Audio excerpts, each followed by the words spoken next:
The Taliban's swift return to power has shocked the world and humiliated America. It marks the end of a 20-year campaign which has highlighted America's failures in military planning, intelligence and nation building. Above all, it has shown America failing to protect those it has sworn to defend. It's the right and the responsibility of the Afghan people alone to decide their future. This did unfold more quickly than we had anticipated. How will this damage America's long-term global standing and the future security of the world? Our experts answer your questions. How did the Afghan government and army collapse so easily? I think the ultimate reason the Afghan army collapsed so spectacularly in the early weeks of August was that it wasn't outfought by the Taliban on the battlefield militarily. It was effectively outwitted. The Taliban turned up to local areas and said to local militia leaders and Afghan troops, look, you can either fight for the Afghan state that is going to be abandoned by the Americans in a few weeks, or you can give up now and save your families, save your lives, and we'll give you free passage. And it did that in district by district, flipping individual Afghan brigades and battalions. So, yeah, it was extraordinarily deft on the part of the Taliban and extraordinary incompetence on the part of the Americans of not seeing this coming. I mean, we've had conversations with very senior American government officials only a few days before this happened, where they were saying, no, there's absolutely no chance of that happening. It'll be fine. The government will be, remain in charge. And they just didn't know what they were talking about. Why was America in Afghanistan in the first place? America went into Afghanistan in the first place because Osama bin Laden and Al-Qaeda, the group that carried out the terrorist attacks on New York and Washington of September the 11th, 2001, were being sheltered by the Taliban government there.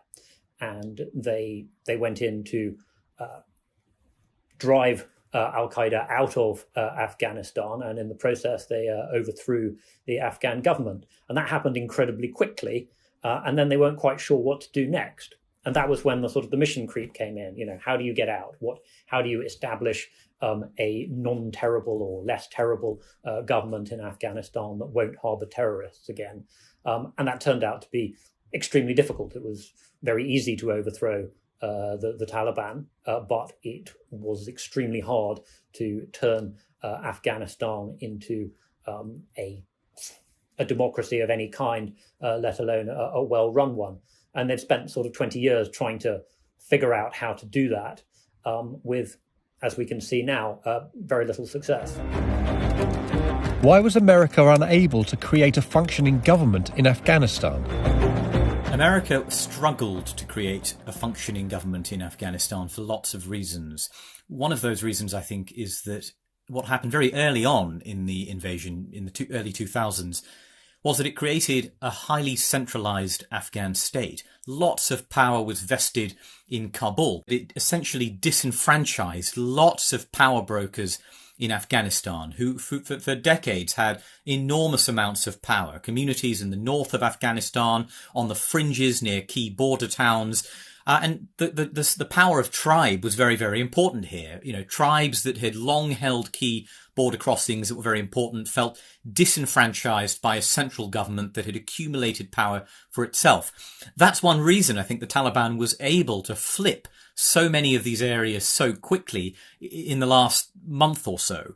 The Americans, they could paper over a lot because it's a superpower, and they did have militarily the power to hold the Taliban off for as long as they chose to. And they did have enough money to keep the state functioning. But to make it able to function without any help at all, that was a very long-term project, and one that ultimately Donald Trump and Joe Biden decided they didn't wish to pursue. So they pulled the plug with the disastrous consequences that we've just seen. Why is the Taliban's takeover of Afghanistan so humiliating for America? There are lots of people, I think, in the United States and elsewhere who thought it was perhaps the right time for America to leave Afghanistan.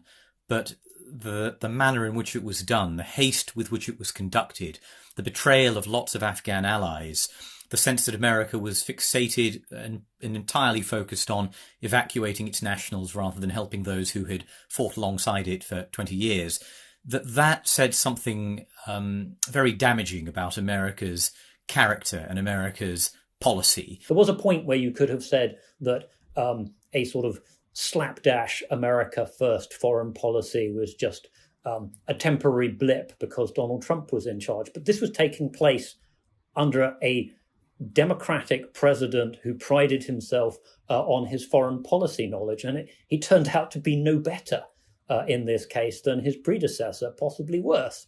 That's a huge problem for America's image, at least in the short run. And that's going to affect its ability to deter its enemies and reassure its allies and friends.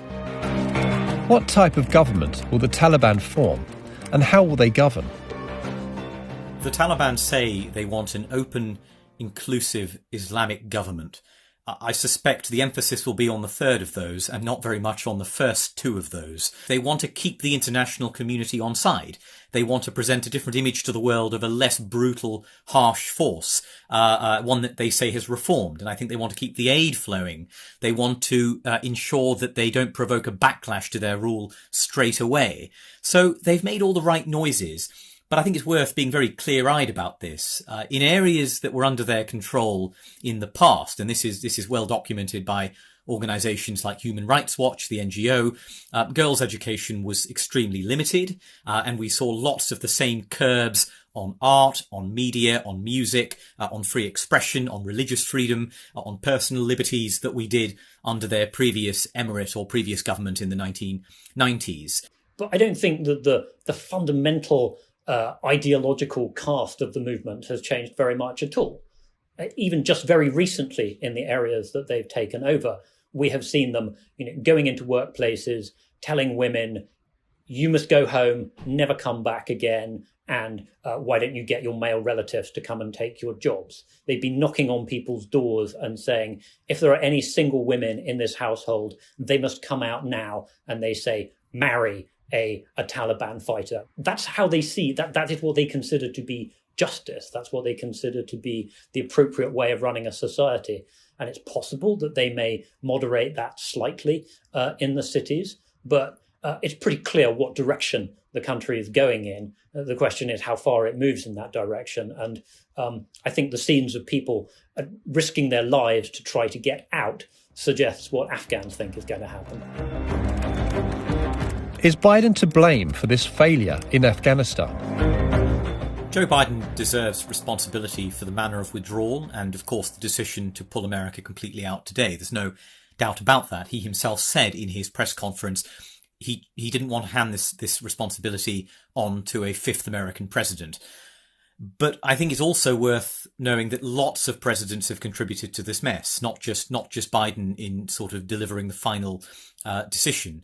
Donald Trump signed a rather flawed agreement with the Taliban in which he effectively agreed to pull all American troops out by May 1st of this year in exchange for very little. But even going before that, we saw George W. Bush initiate the Iraq war, which distracted from the Afghan campaign.